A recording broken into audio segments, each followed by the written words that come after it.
नमस्कार साथियों, गणित समाचार में आपका स्वागत है। आज हमारे बीच मौलिक अधिकार पार्टी के प्रदेश अध्यक्ष बाबूलाल सेन जी उपस्थित हैं और इनका एक बड़ा मोटिव है। ये वोटरशिप लागू करना चाहते हैं भारतवर्ष में और मौलिक अधिकार के नाम से इन्होंने पार्टी बनाया है। इनके पार्टी का नाम है मौलिक अधिकार पार्टी।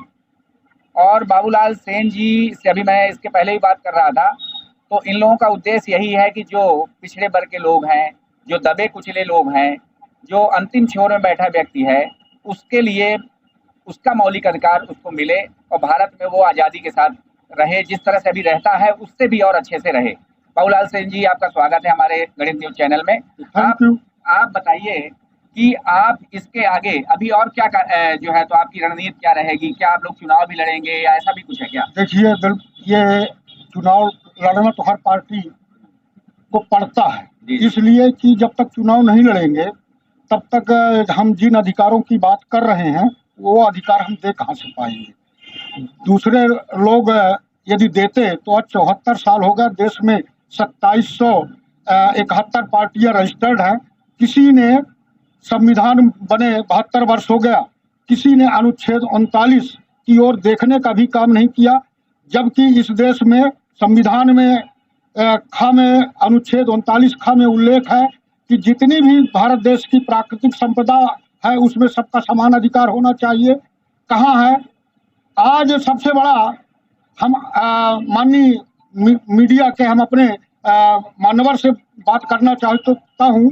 आज देश का चौथा स्तंभ मीडिया माना गया है। आज तक देश में 74 साल में यदि मीडिया आयोग नहीं बना, मीडिया कर्मियों को की ढंग से व्यवस्था नहीं की गई, तो आम जनता की क्या बात की जा सकती है? ये तो सोचनीय विषय है। इसी प्रकार से अनुच्छेद 39 ग में स्पष्ट उल्लेख है कि भारत देश की आय का बंटवारा होना चाहिए और वो बंटवारा हो के प्रत्येक वोटर को जितनी भारत देश की आय है उसका 1/4 विभाजित होकर प्रत्येक वोटर को मिलना चाहिए। आज प्रत्येक वोटर को 4000 रुपया यदि जितना आ रहा इससे उतना भी न दो तो 4000 भी दो, तो वो न तो प्रधानमंत्री आवास के लिए किसी के इधर उधर भटकेगा, न लैट्रिन के लिए भटकेगा, न लाइट के लिए, न खाद के लिए, न बिजली के लिए। इसलिए कि यदि 5 वोट उसके घर में है तो 4 पंचे 20,000 रुपये उसके घर में आएगा, तो किसके वो तेल लगाए? आज तक 73 साल में चाहे कोई भी पार्टियां हो, आम जनता के साथ ठगी का काम किया गया है।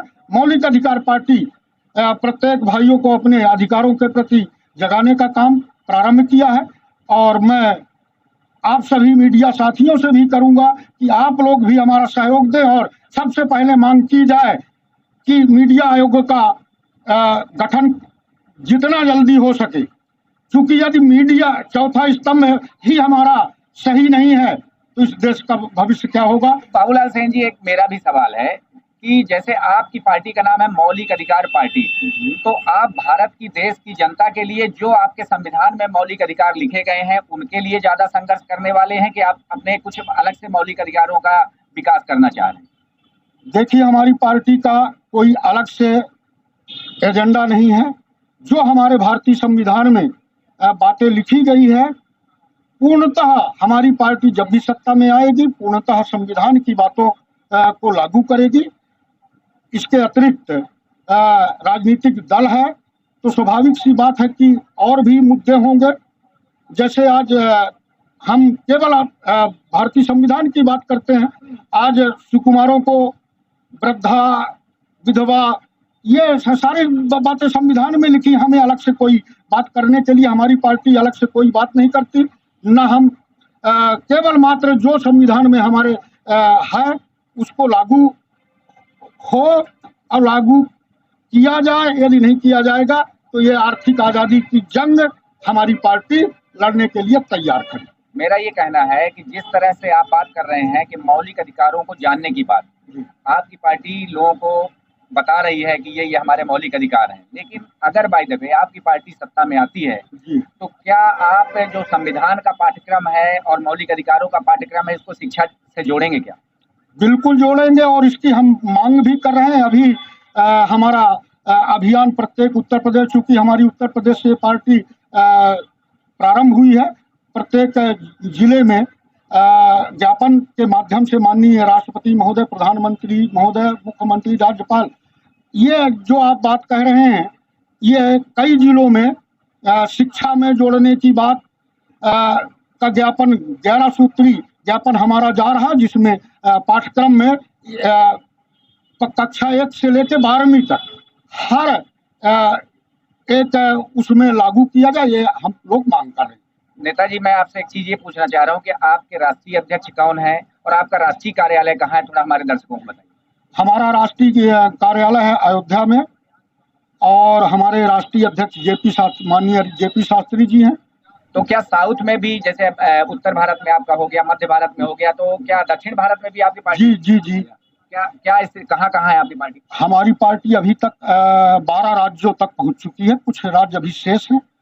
चूंकि हमारी पार्टी को 17 में रजिस्ट्रेशन प्राप्त हुआ है, 19 में हमारे पार्टी द्वारा 19 लोकसभा सीट लड़ी गई हैं और न के बराबर प्रचार में भी कांग्रेस, बहुजन और समाजवादी से कुछ सीटों में हम आगे भी। तो स्वाभाविक सी बात है कि जब हम सही, हमारी पार्टी का प्रथम कहना है जो कहो वो करो, तो हमारा जब सिद्धांत अच्छा है तो हमारे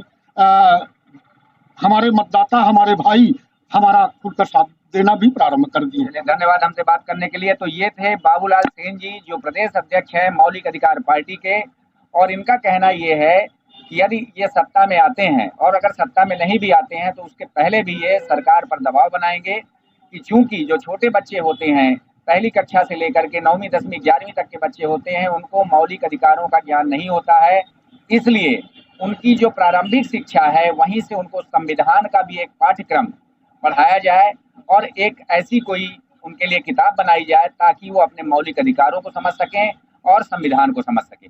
आज की विशेष खबर यहीं तक, बाकी खबरों के लिए फिर मिलेंगे, तब तक के लिए नमस्कार, प्रणाम।